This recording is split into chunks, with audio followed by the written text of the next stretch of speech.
Hi everyone, my name is Brandon Reynolds and I am a part-time security researcher here with Bugcrowd. This is something that I do in my spare time. I have a normal 9 to 5, but I also spend a great deal of time researching hardware, software, and embedded devices. Embedded devices are really my forte and kind of where I focus a lot of my time. Um, they are just so much fun, whether it's an ATM machine down to your simple router. Uh, Getting the opportunity to dive in and just unravel what makes these things tick is a great deal of fun. And Bugcrowd allows me to do that. They have such a variety of different customers and technology available for you to audit and go through and review. It's just enormous. Um, so the real skill comes in when you're trying to find what platform to really work with, what customer, what technology. And that's what I'm here to talk to you guys today about.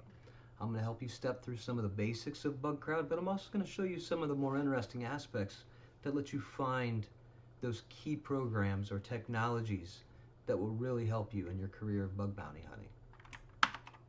When I first got into bug bounty hunting, I had a great deal of issue trying to track down what it is I really wanted to focus on. I knew I loved embedded technology, but there really wasn't a whole lot out there to offer across the variety of platforms.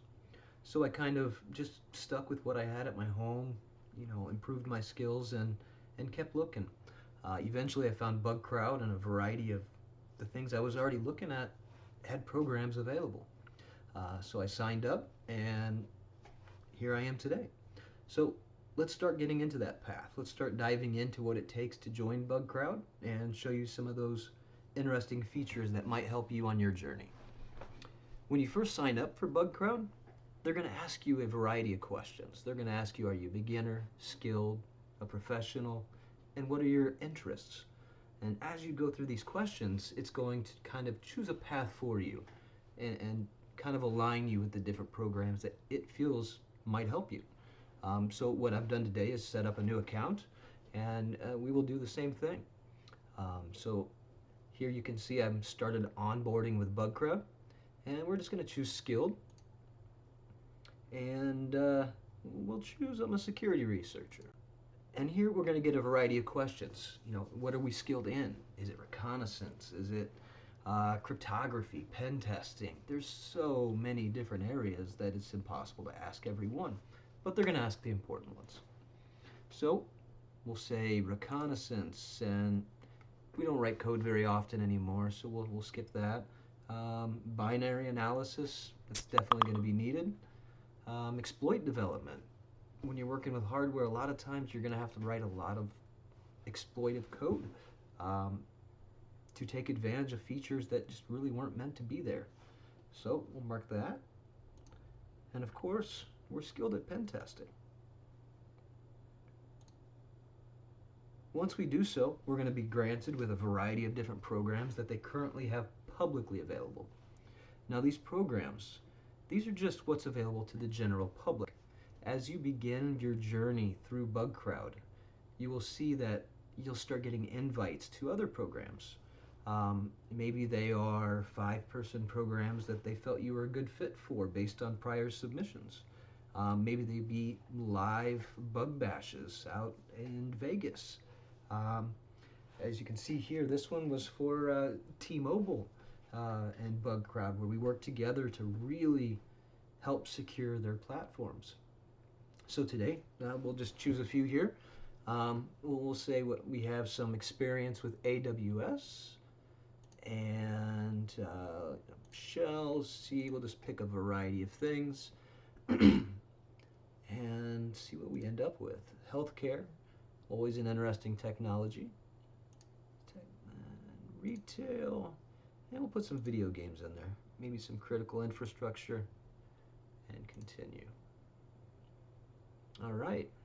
So once we've done that, it's going to begin giving us an introduction to Bugcrowd. This is going to be your kind of first steps into the arena, as you will. So you can sit here and you go through the videos, the onboarding manual, all the different features they give you to get you set up as a successful pen tester.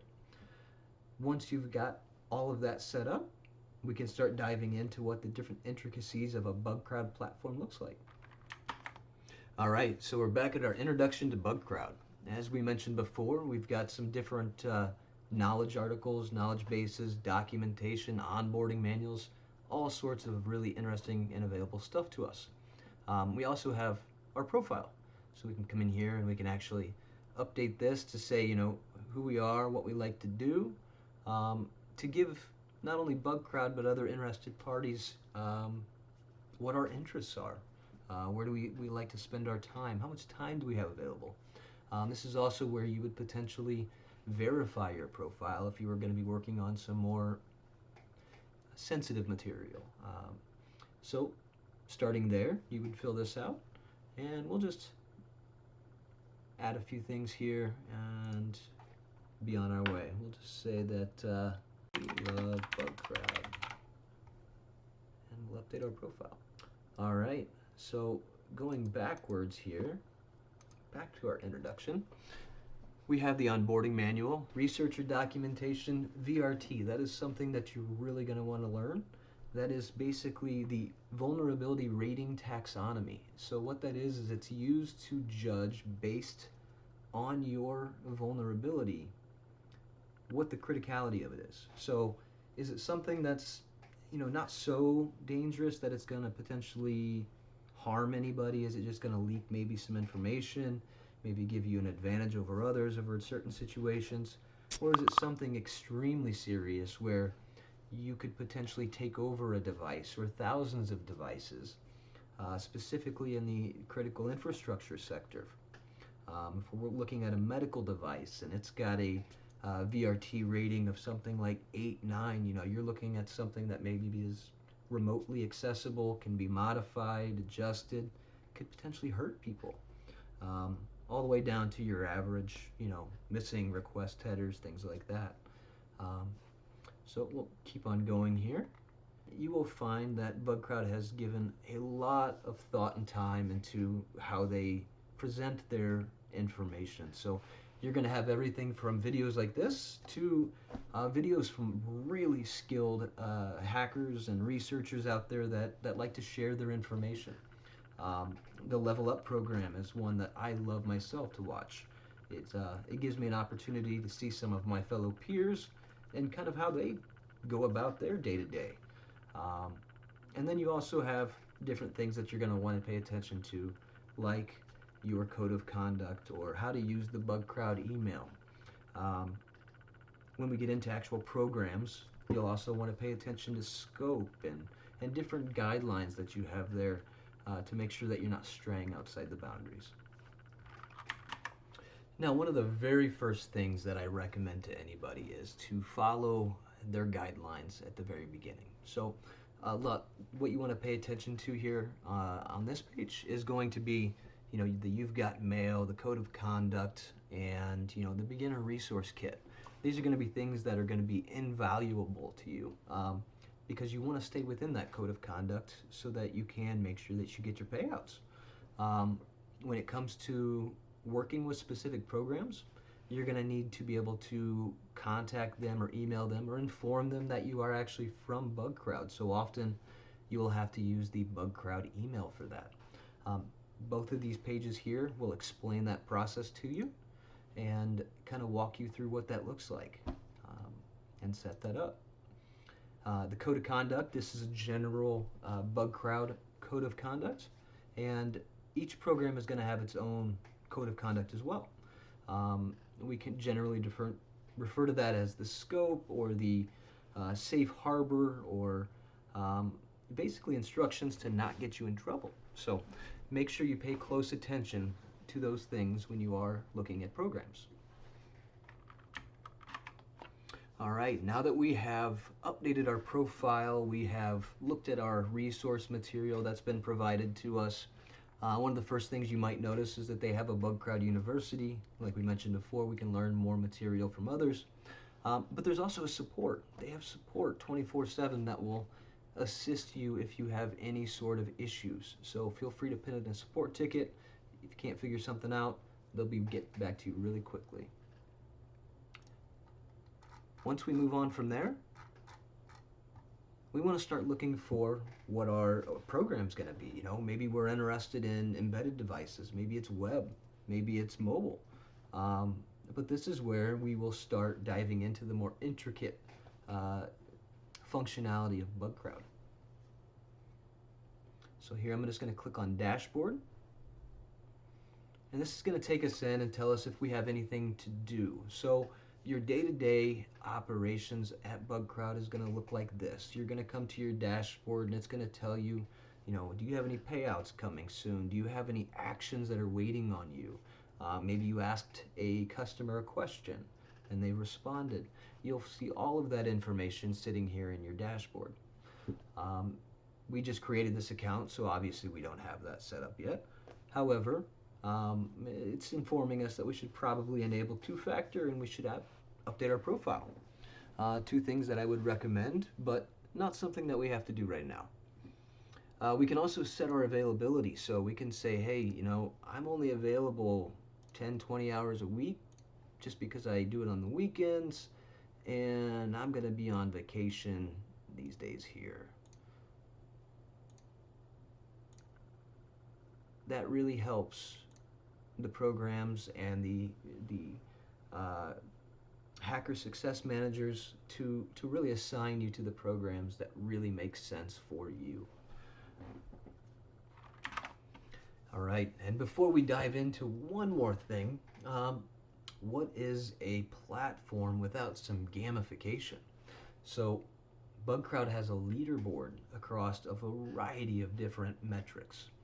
And some of these are really interesting to see kind of how the top people are performing. But they're also really interesting just to kind of watch.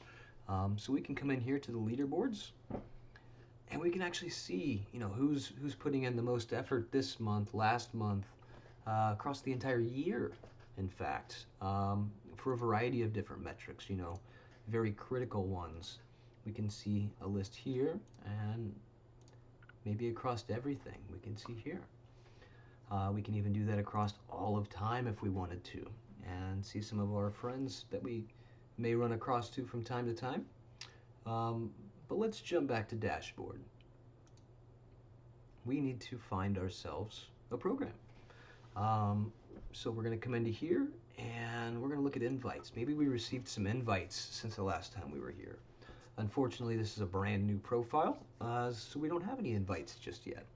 However, based on my own personal experience, as you start entering submissions, and they are well-written submissions, you will see invites come in very, very quickly. These are really where you want to pay close attention because somebody has selected you to be a part of this specific program on the merits of your past work. So it should fit well within your expertise, and it should be a relatively smaller group of people within the program, giving you a better chance for a payout. All right, and since we do not have any invites just yet, we're going to have to start looking for a program. So let's pretend like we're looking for an embedded program of some kind, maybe fits our needs. Say we're looking for, I don't know, routers and different, consumer-based technology. So let's see what we can find. You can find that under engagements. So we're going to go into engagements, and we can see a list. So this is just going to be a basic list until you start filtering it. We can filter it on an enormous amount of metrics based on what the program entails. Is it public? Is it private? What's the average payout? What's the scope of it look like? All these things can be filtered down to find the ideal program for you. And in fact, that's what we're going to do. So today, looking at the programs, these are what are public. The icons you see down here, these are going to be reflective of basically the scope of that program. The more you see, I guess the larger the scope or the larger the rating for the target. If they have mobile, web, cloud, etc., you're probably going to see that it has a large landscape. So looking through here, we can filter on rewards. Maybe we want to ensure that our payouts are at least $200, $300. Maybe we want the scope to include 2, 3, 4, 5 different objectives or different pieces of infrastructure that we can look at. So for our purposes, we'll just go ahead and select 2 and apply. And then we can dive into the categories. So this is what's going to matter the most to you. Whether it's web app testing, API testing, mobile testing, embedded, this is where we can really start to filter things down. We talked about doing embedded or IoT, so we're going to select that. And then we're also going to select iOS and Android simply because they go hand in hand. There's not really an IoT device out there that you don't set up with a mobile device these days. So we'll select that as well. And we'll throw in hardware testing. And we will apply that. And we should get a good list of public programs that have these things available to us. Maybe we're seeing some lower bounties. Maybe we're seeing only points, which are a thing. There are programs that only offer points, the VDPs.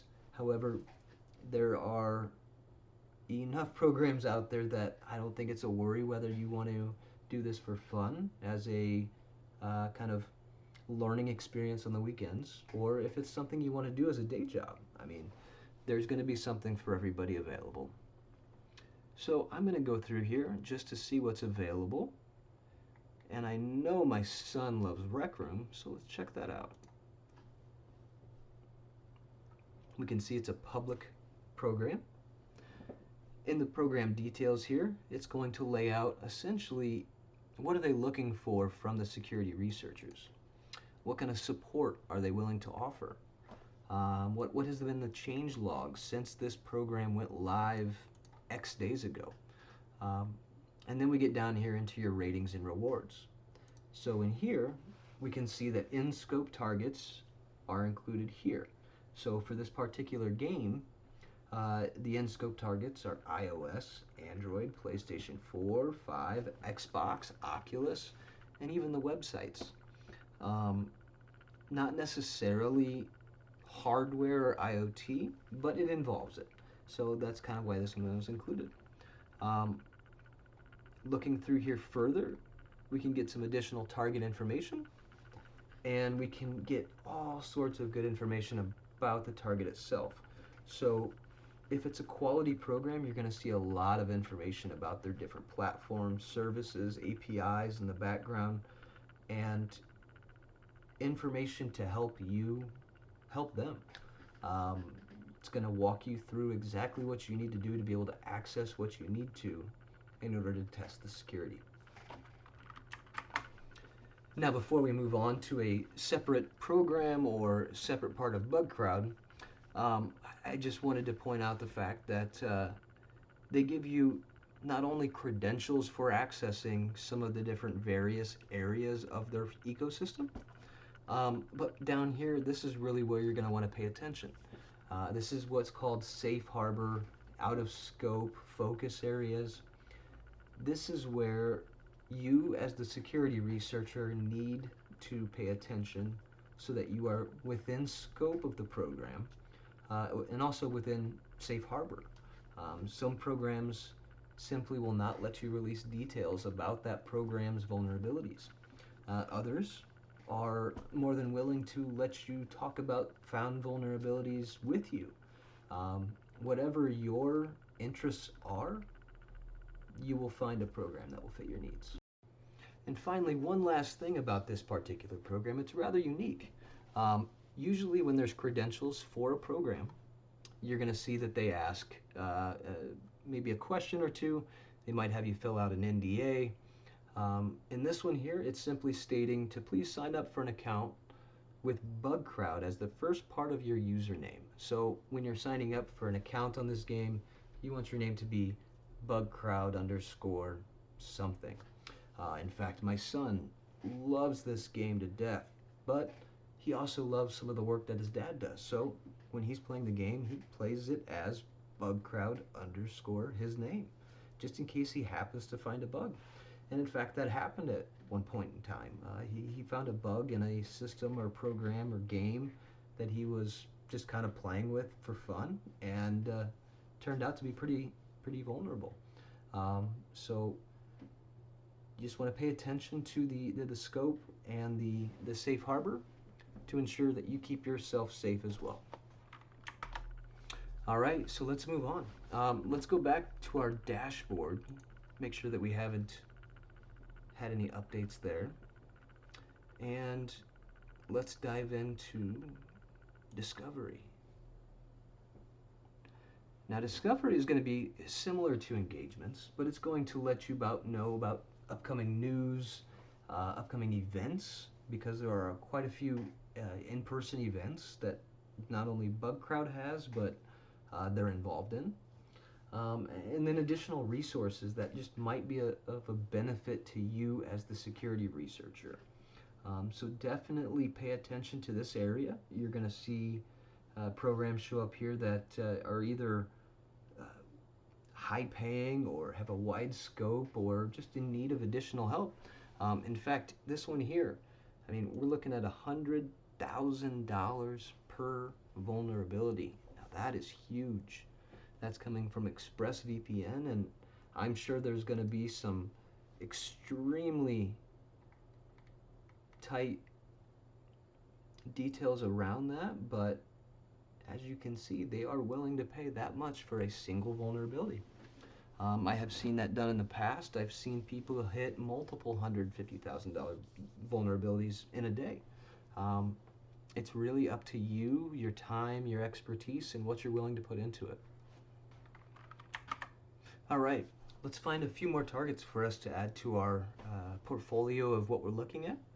I went ahead and selected choose a target, and it's going to list our targets based on those categories that we chose early on. Hardware, iOS, API, things like that. So let's see what we have here. We have some IoT, we have some Android web. Let's go up to IoT. Here we go. Netgear. I'm sure you guys are all familiar with Netgear.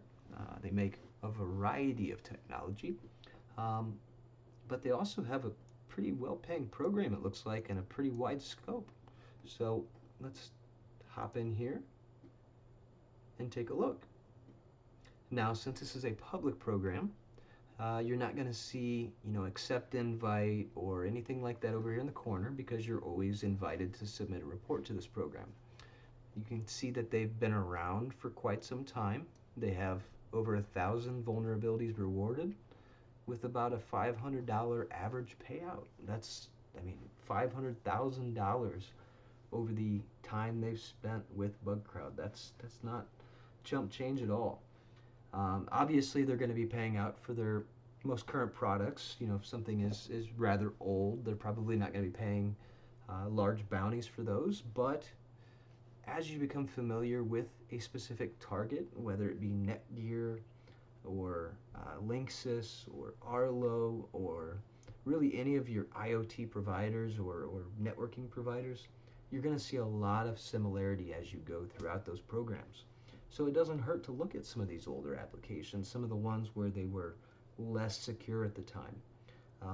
It might even give you a better idea of what exactly is going on in the new system because you've seen the old system. So definitely don't discount yourself if you only have access to older hardware. Now, I mentioned this before, but what is a program like this without some gamification? So let's take a look at what the Hall of Fame looks like over a period of time like this with Netgear. So with Netgear, I'm sure they've got a great deal of users that are in their Hall of Fame. So this is all based on points, and you get points based upon the criticality of your submission. Whether it's a P1 through a P4, it might be 5, 10, 20, 40 points. And sometimes those are subject to change based on the impact. So as you go through these programs, you can actually see who's really involved with those programs. Maybe you can collaborate with those individuals. We'll just go ahead and pick a random individual here, and we can see they've got a portfolio set up.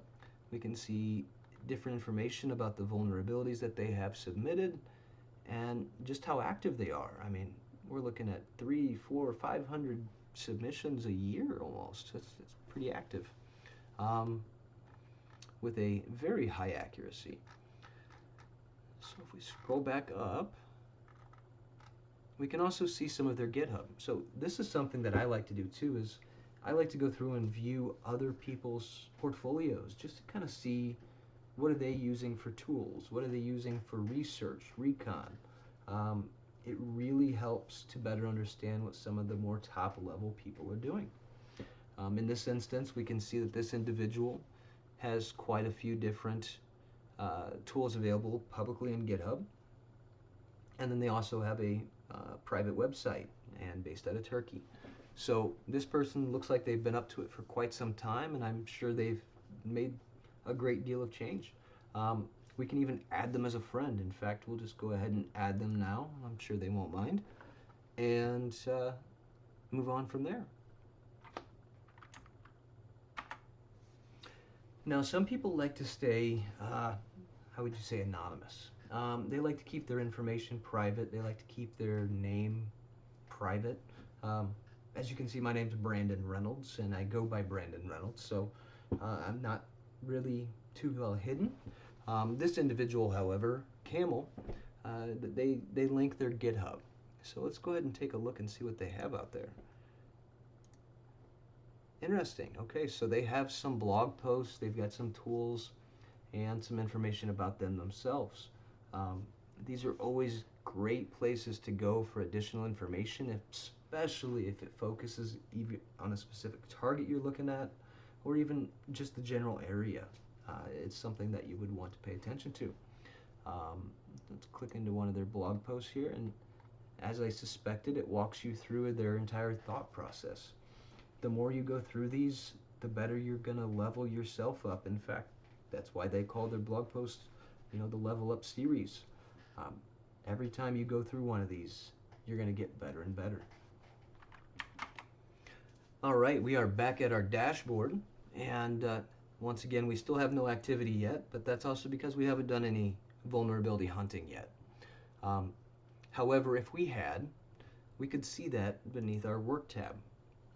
Underneath our Work tab, we're going to see any submission that we have submitted to the program.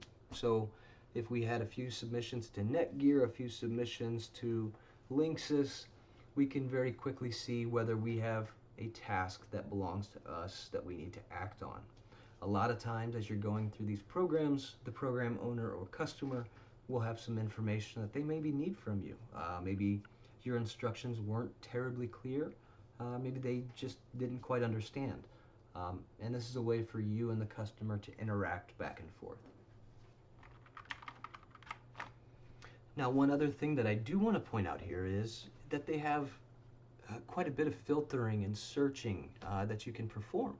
So if we wanted to look for specific entries that were within a specific date range, a specific invitation, engagement, draft, any of these things can be filtered and sorted on. And not only from Bugcrowd's UI, you can actually do this from the API itself.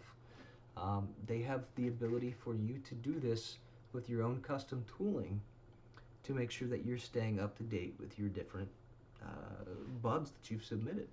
So over time, you could develop your own little schedule workflow where your own tooling is kind of checking the status of your entries and ensuring that you're staying up to date. Moving on from there, the most important thing I would think to really most of you is going to be your payments. Under the payments tab, that's where you're going to see all of that information. So over time, you're going to have a lifetime payout, but after you get each payout, it'll be listed here along with what submission it was allocated towards.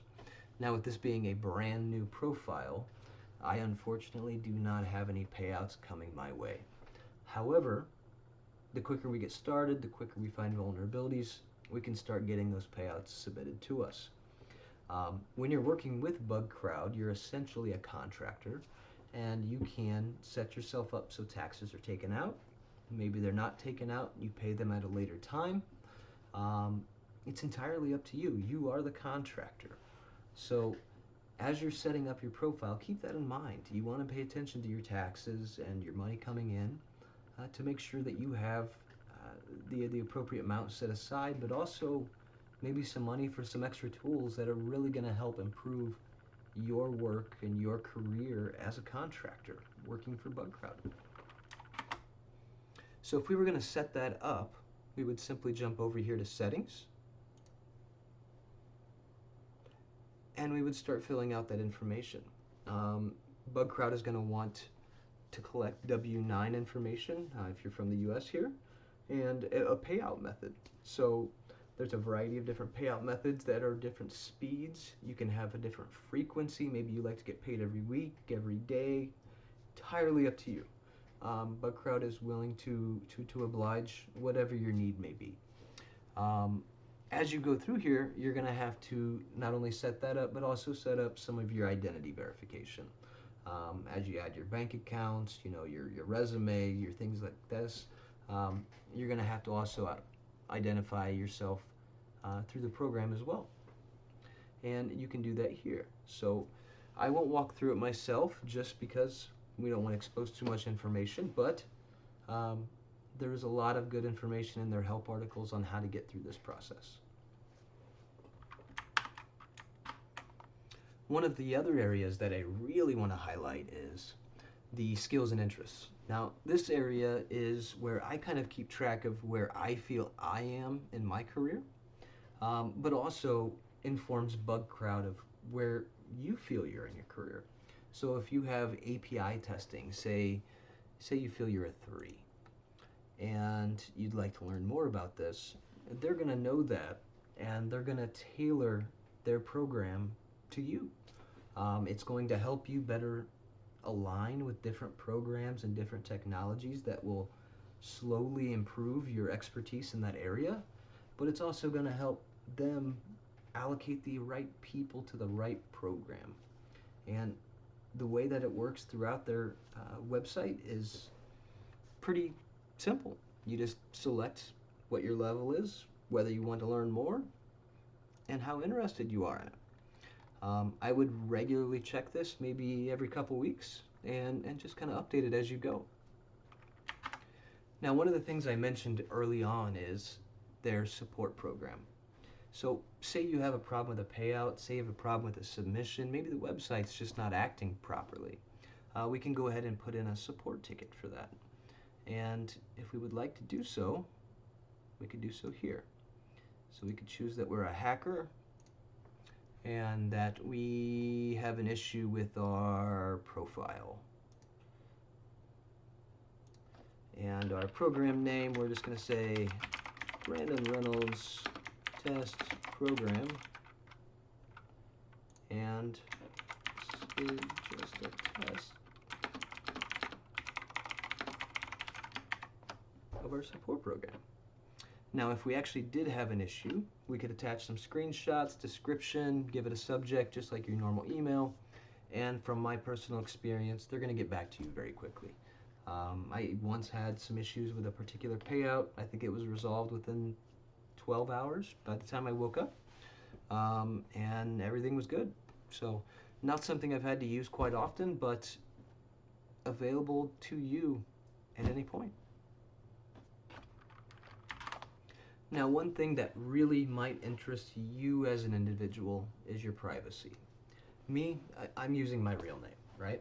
So others, however, want to stay secluded for obvious reasons. I mean, there's been some pitfalls to using my real name, whereas others maybe had some pitfalls for using a moniker or an acronym for their name. So whatever fits you is what you should do. If you do not want anybody to be able to see your profile, or maybe just your friends, you can select that here. Then on top of that, when you do get a reward, it will be listed in that crowd stream that we looked at earlier. If it happens to be something that you just don't want to share with other people for whatever reason, you can shut those off or turn those on here in your settings in your privacy.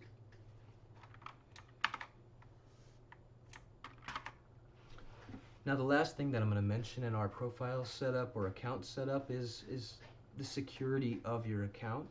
Obviously we want to set up two-factor, we want to set up a good password, and we want to pay attention to the sessions logging into our account. And you can do all of that from this particular area of the application. Alright, and before we close out here, I just want to jump into one more aspect of the program that I greatly enjoy, and that is the CrowdStream. If you're like me, you might like to read write-ups about InfoSec and different security platforms. A lot of people do this for money. A lot of people do it just for fun and being able to write about what they did. Here you can kind of see the ongoing activity at Bugcrowd, what the awards were, maybe who was involved in said entry, and then also any information related to it. So sometimes you'll see just a little bit of information, the program name, and that's about it. Private user, P4, etc. However, say take this one here that was submitted about Bugcrowd itself. Submitted as a P2 today, and in fact I was a part of that program there. So you can't see my information, but I'm a private user that was part of that particular entry. My favorite part though is when you get to a program or a submission that allows disclosure. Now disclosure is when you and the significant other party, that being the company, have chosen to release the information related to the vulnerability found. It's not as terribly common as it used to be, simply because a lot of these programs take their privacy very close to heart, and there's reasons really not to release it that soon. So pay attention to your scope, pay attention to your guidelines, and make sure you select a program that fits your needs. Alright, and before I sign out and bid you guys a good day, everybody loves a dark mode, and I have to highlight it.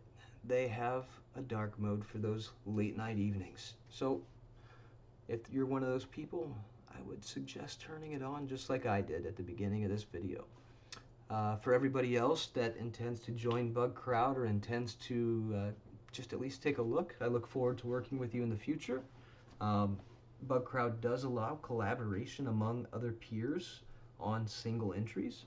So if you ever want to work together, or if you ever want to work together with some of your friends, feel free to join in and put in a submission that is a collaborative submission. You guys can split the payout and continue forward. You guys have a good time, and it was nice meeting you. Bye-bye.